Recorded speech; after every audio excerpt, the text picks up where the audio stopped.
What job position is 100% overvalued and overpaid? If someone else is regional VP, they are either drowning in responsibilities working 70 hours a week, or they have absolutely nothing to do other than collecting a check. Member of the International Olympic Committee, IOC. They've had a lengthy history of excessive demands. $4 million US spent on entertainment in Nagano. Traffic lanes dedicated to IOC members during the games, etc. They make very few decisions, all of which are politically motivated. They travel extensively and are paid well for it. https dailytrojan.com/2021/08/16/progress-without-profit-the-at-the-expense-of-the-athlete. TASE, #, text equals although %20 most %20 IOC %20 members %20 year. Meetings %20 and %20 at %20 the %20 Olympics. https dailytrojan.com/2021/08/16/progress-without-profit-the-at-the-expense-of-the-expense-of-athlete. TASE, text equals although %20 most %20 IOC %20 members %20 year. Meetings %20 and %20 at %20 the %20 Olympics.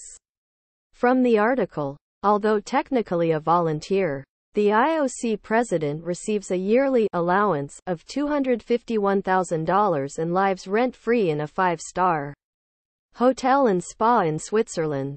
Quote, Ferrari strategist. I am here for a potential change of career.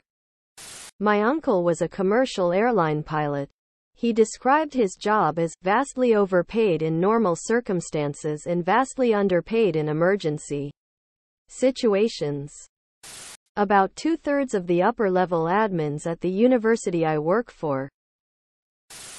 Who would you undoubtedly vote for president if that person actually ran for the office? I live in Turkey. At this point I'd enthusiastically vote for a lamppost as long as it ran against Erdogan. Jerry Gergich. The paradox of the U.S. presidency, and likely the elected leadership of any country, is that if you're qualified for the position, you're smart enough not to want it. That leaves us with morons and egomaniacs. Translating it to UK Prime Minister. Almost any random person you picked off the street would be better than our current shitshow. I'm Russian. I wish I could vote for Alexei Navalny. A golden retriever. What is your favorite paradox and why? The geezer paradox. You don't become cooler with age, but you do care progressively less about being cool. Which is the only true way to actually be cool. If you choose to not decide, you still have made a choice. Generalizations are always bad. The ship of Theseus. As a car guy, it makes me chuckle when I bash my knuckles for the 4th time. If you have a ship, and you replace it piece by piece, while simultaneously building another ship with the old pieces, which ship is the original ship? The one about choices. We think having 2 options is boring. But you always pick one thing. Then you get 100 and now you're not sure which to pick. So sometimes you don't pick anything. The more options we have in life, the harder it is to move forward. It's as if having the freedom to choose limits us. The navigation paradox. The navigation paradox states that increased navigational precision may result in increased collision risk. In the case of ships and aircraft, the advent of GPS navigation has enabled craft to follow navigational paths with such greater precision that, without better distribution of routes, coordination between neighboring craft and collision avoidance procedures, the likelihood of 2 craft occupying the same space on the shortest distance line between 2 navigational points has increased. What's the best song of the 80s? So many good songs. How can you even pick just one? The Promise When in Rome. Tainted Love by Soft Cell. Take On Me by a-ha. Everybody Wants to Rule the World. Tears for Fears. Well, my personal favorite is Just Like Heaven by The Cure. My second favorite is Wake Me Up Before You Go Go. Take On Me. What can I say? I like fun songs that sound cheery, but with dark undertones. For the scientists, how screwed is Ohio and the surrounding areas? I am a computational biology PhD student, but I have more background in ecology, chemistry, and even environmental management than most. But if you're an environmental chemist and find something to correct, please do. It seems to me that people on the right and the left have overstated the dangers of this disaster. Here are a couple of the properties that make vinyl chloride so dangerous. Asterisk, it is fast to react with things around it to make less reactive things. Asterisk, it relatively quickly becomes less dangerous. Asterisk, it's a gas. Said it travels through the air. Asterisk, after not too much time, the physical properties of gases will disperse vinyl chloride into concentrations that do not pose a health risk. So it is very dangerous. For a relatively small amount of time and over a relatively small area. Regarding commentary about vinyl chloride decomposing into an acid. Yes. The combustion of vinyl chloride creates hydrochloric acid. A lot of vinyl chloride combusted. And a lot of the vinyl chloride that didn't burn will likely eventually become HCl at some point too. This hydrochloric acid may cause elevated rain acidity and river acidity. It's certainly not a good thing. However, it's not the end of the world either. The sky is not falling.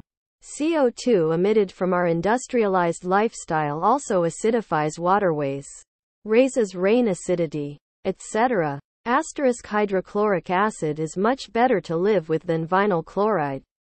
Hydrogen chloride is an inorganic acid and strong electrolyte. It's nowhere near as dangerous as vinyl chloride. In fact, HCl is in many medications and foods. It's also a key part of our stomach acid. We can live with it much more easily than vinyl chloride itself. Asterisk, acidic water is a problem that we know how to live with. And unlike power plants and heavy industry, this train disaster is a one-time thing. The added concentration of acid to water for most people who don't live very close to the disaster will be essentially inconsequential and temporary. That said, I would expect this to be pretty bad for East Palestine and areas that are in close proximity to East Palestine. This is kind of like adding a brownfield to the middle of a small town, but without a preceding factory that brought economic benefit. The EPA should probably treat the disaster location like a Superfund site and work on things such as protecting the area's groundwater. But I would not expect the entire Ohio River Valley to be fucked like many are saying.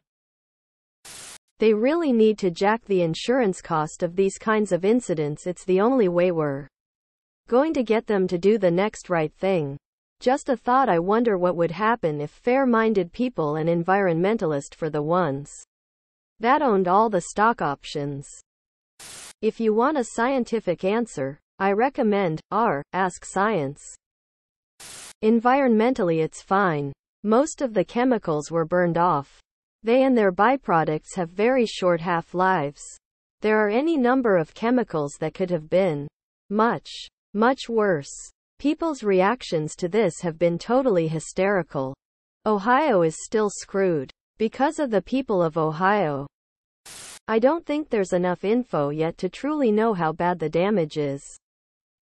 Former chem major and current college professor. Healthcare. The big three byproducts that scare me after the vinyl chloride burn are HCl. Short-term concern. Primarily for fish and fowl. Phosgene, which will linger and have greater long-term concerns. Chlorinated benzenes. That one could easily be a big long-term health risk. Subscribe, my brothers.